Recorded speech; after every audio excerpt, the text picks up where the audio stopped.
Hello बच्चों, let's read the question. Calculate delta G naught for the reaction. The reaction is zinc in the solid state plus copper 2 positive ion in the aqueous state. It gives zinc 2 positive ions in the aqueous state and copper in the solid state.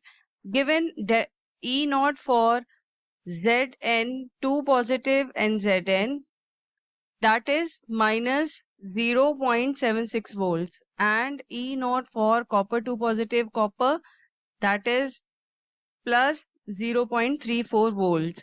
The value of R is 8.314 joules per Kelvin per mole, and the value of F is 96500 C per mole.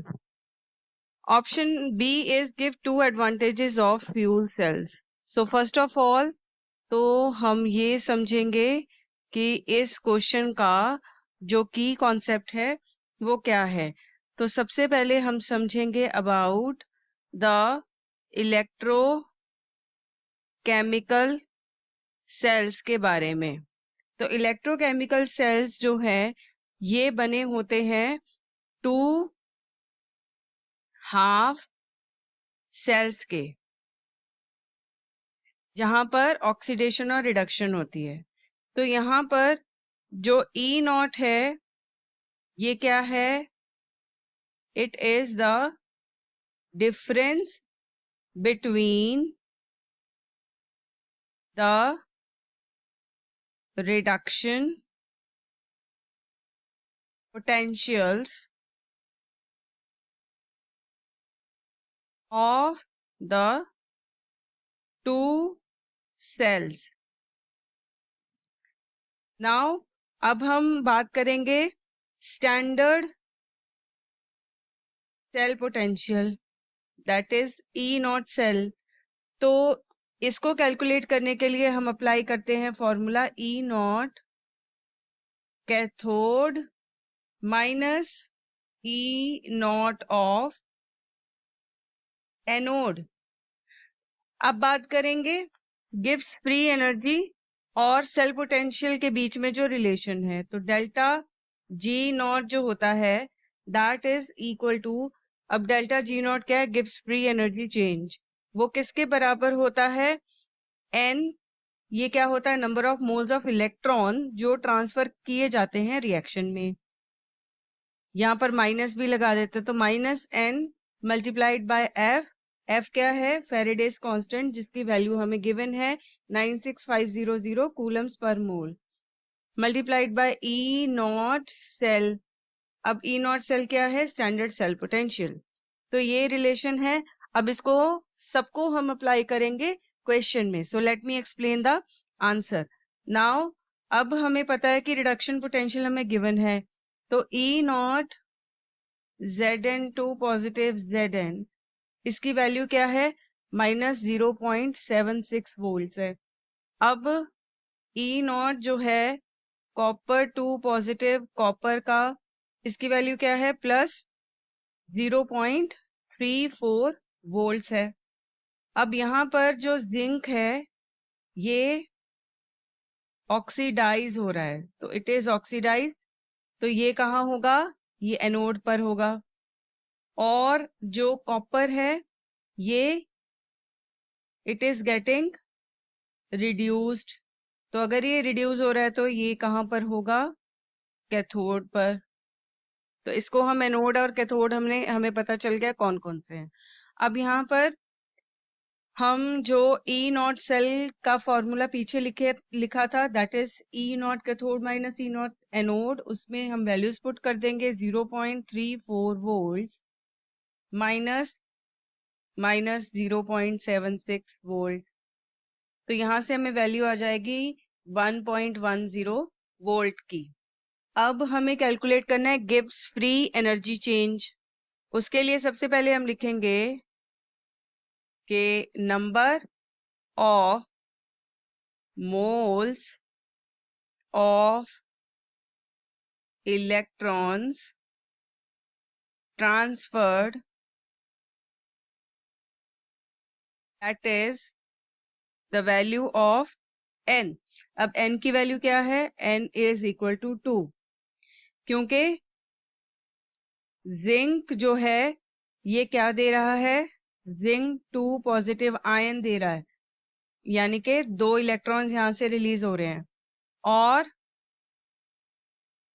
Copper जो है वो 2 electrons gain कर रहा है to form copper in the solid state.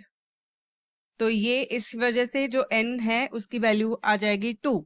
तो यहाँ पर delta G not that is equal to minus NFE0 cell.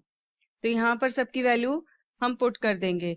तो यहाँ पर आएगा -2 मोल multiplied bye 9600 96,500 Coulomb's per mole multiplied by 1.10 volts जो अभी हमने कैलकुलेट करा है। तो यहाँ पर हम कन्वर्ट करेंगे वोल्ट्स टू जाउल। तो 1 वोल्ट किसके बराबर होता है, 1 जाउल पर कूलम के बराबर। तो यहाँ पर delta G not is equal to -2 multiplied by 96,500 multiplied by 1.10 joules हो जाएगा। तो यहाँ से इसकी वैल्यू आ जाएगी -212,300 जाउल्स। और अगर हम इसको किलो जाउल्स में कन्वर्ट करें तो that will be -212.3 kilo joules. यानी कि हमारे पास जो वैल्यू है डेल्टा G नॉट की वो क्या है, -212.3 किलो जाउल्स। अब जो नेक्स्ट पार्ट है दैट इज बी। सो सबसे पहले हम डिस्कस करेंगे व्हाट आर फ्यूल सेल्स। तो फ्यूल सेल्स ये क्या होते हैं, दीज आर इलेक्ट्रोकेमिकल डिवाइसेस। ये इलेक्ट्रोकेमिकल डिवाइसेस होते हैं जो कि यूज किए जाते हैं to convert chemical energy of fuel, usually hydrogen, and an oxidant। यहाँ पर फ्यूल जो है वो क्या है, हाइड्रोजन, और ऑक्सीडेंट क्या है, यूजुअली ऑक्सीजन जो एयर में पाई जाती है, डायरेक्टली इनटू इलेक्ट्रिसिटी। तो ये केमिकल एनर्जी को इलेक्ट्रिसिटी में चेंज करता है। इलेक्ट्रिसिटी के साथ वाटर और हीट भी प्रोड्यूस होती है। अब जो फ्यूल सेल्स हैं काम कैसे करते हैं, ये बने होते हैं एक तो एनोड के, जहां पर हाइड्रोजन को फेड किया जाता है, यानी कि हाइड्रोजन जो है ये स्प्लिट हो जाता है इनटू प्रोटॉन्स एंड इलेक्ट्रॉन्स, यानी कि 2H positive and 2 electrons are released. और एक तो ये बना होता है जो फ्यूल सेल है ये बना होता है इलेक्ट्रोलाइट का। तो इलेक्ट्रोलाइट जो है they always allows only protons to pass through cathode while blocking the electrons. तो इलेक्ट्रॉन को ब्लॉक कर देते हैं और प्रोटॉन्स को पास करवाते हैं। तो जो इलेक्ट्रॉन्स हैं यहाँ पर हम पहले लिख देते हैं एंड नॉट इलेक्ट्रॉन्स। अब जो इलेक्ट्रॉन्स हैं ये पास कैसे करते हैं, they travel to the external circuit. अब जो फ्यूल सेल है तीसरी चीज क्या है, कैथोड। तो कैथोड का भी बना होता है जहां पर ऑक्सीजन जो है उसकी सप्लाई की जाती है। तो इसमें रिएक्शन लिखेंगे 1 divided by 2 moles of oxygen ये रिएक्ट करता है 2 moles of H positive ion plus 2 electrons, तो ये क्या बनाता है? वाटर। नाउ अब हमें बताना है इसके एडवांटेजेस। तो फ्यूल सेल के एडवांटेजेस क्या है? सबसे पहले इसकी जो एफिशिएंसी है वो हायर होती है। हायर एफिशिएंसी में इसका मतलब है कि जो फ्यूल सेल्स हैं वो केमिकल एनर्जी को डायरेक्टली कन्वर्ट कर देते हैं किस में? इलेक्ट्रिसिटी में, जो हमने पहले भी अभी डिस्कस किया है, विद हायर एफिशिएंसी। और इसमें जो एनर्जी लॉस है वो कम होता है। द सेकंड जो एडवांटेजेस है दैट इज लोअर एमिशंस। जो फ्यूल सेल्स हैं दे प्रोड्यूस फ्यूअर पॉल्यूटेंट्स कम बनते हैं।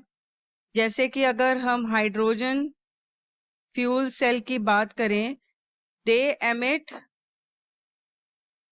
Only water vapours making them environmentally friendly.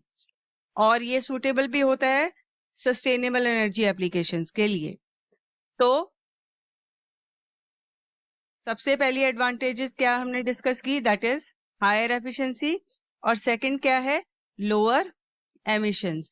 So this is the final answer. I hope you have understood this answer very well. Thanks for watching.